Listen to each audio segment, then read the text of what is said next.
everyone, it's Esther Gift of Hands coming to you with a new video. This is my client slash friend from a long time, Kim. She came in, I said, let me do this trending style on your head, and she agreed. She had a lot of hair, but we're gonna do it. So the hair I'll be using is from Ywigs. I have 2 bundles of body wave 20 inches from Ywigs once again. And I also have 2 braiding hair body wave 20 inches from Ywigs. It was important for me to get the same hair from the same company so the texture could be the same.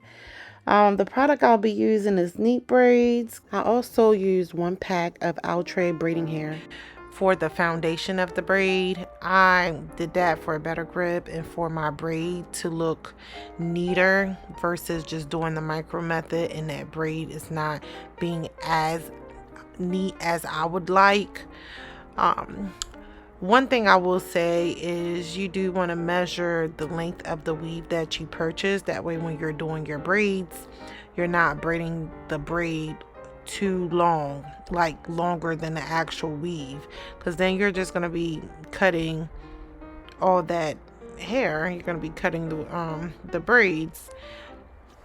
Also, for each braid I added about 5 to 6 human hair to stick out.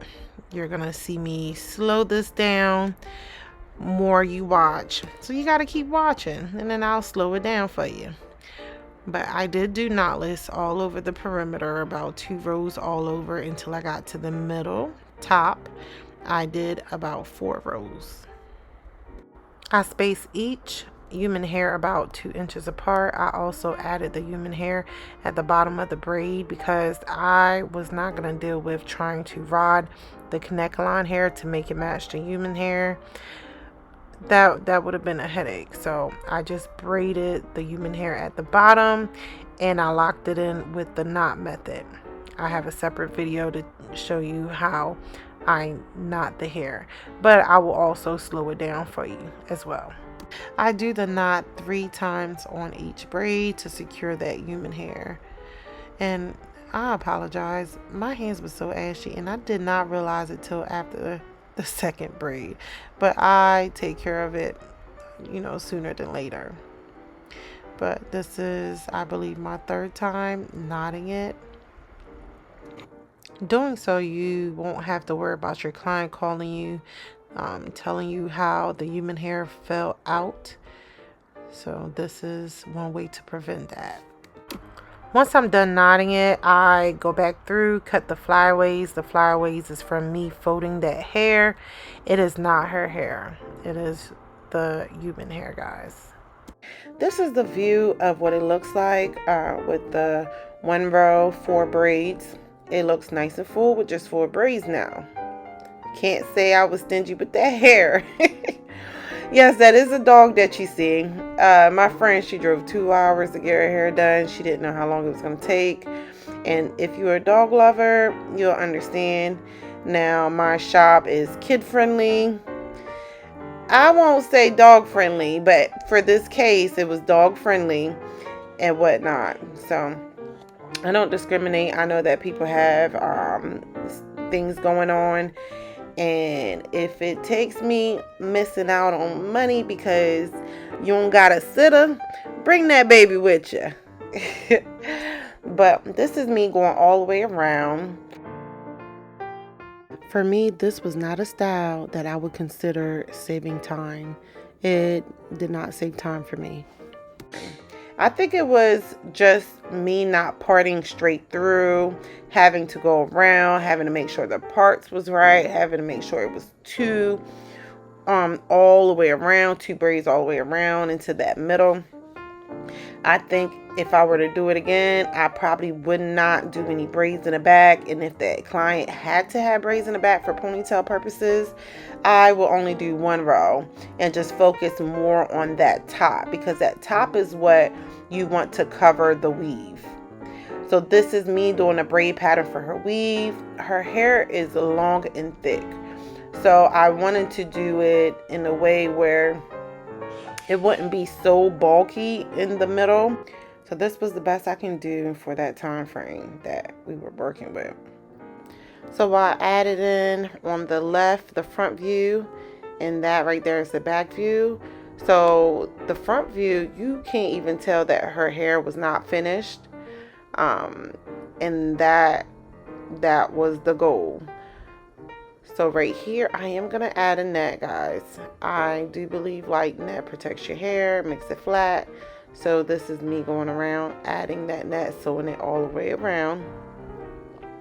And once I'm done adding the net, you're gonna see how much flatter it gets. You won't see those lumps and stuff. Okay, for the placement of the tracks. So my very first piece of weave or tracks, I place it on the corner of the braid, and I sew it underneath, not over top. Like I put it under the braid, that way when she goes to flip it over, you're not going to see any braid. You're just going to see, I guess, the tracks. But the braids, the individual braids, is what's going to cover those tracks. So this is me going all the way around under the braid. In the middle, I do the flip over method instead of measuring and cutting each weft. To save time, I just flip it over. But I did not do that on the outside. I made sure that I had that weft going all the way around. That way you're not seeing those tracks going back to back, back to back, back to back. I saved that for the middle. All right, stay with me here. So when I do flip that over, baby, you can't see none of that tracks, okay? So when I get to the top, I do cut my bundles so it can be as flat as possible.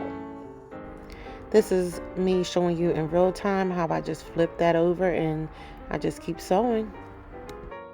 Now, don't be too stingy with the top as well, because you don't want no braids to show. You don't want your net to show.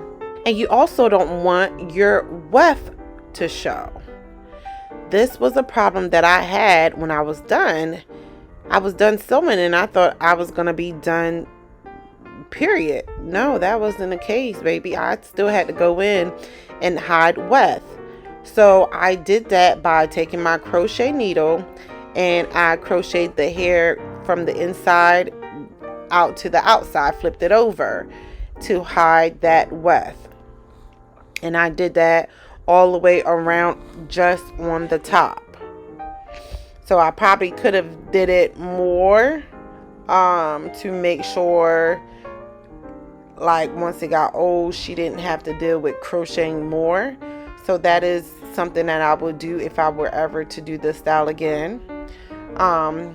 As far as like the middle, if it was me, I probably will be more comfortable wearing my hair on the side and not a straight middle part.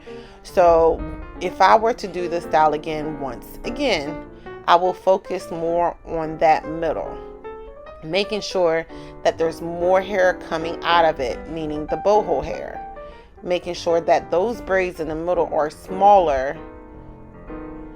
where she doesn't have to work so hard to hide that bundle.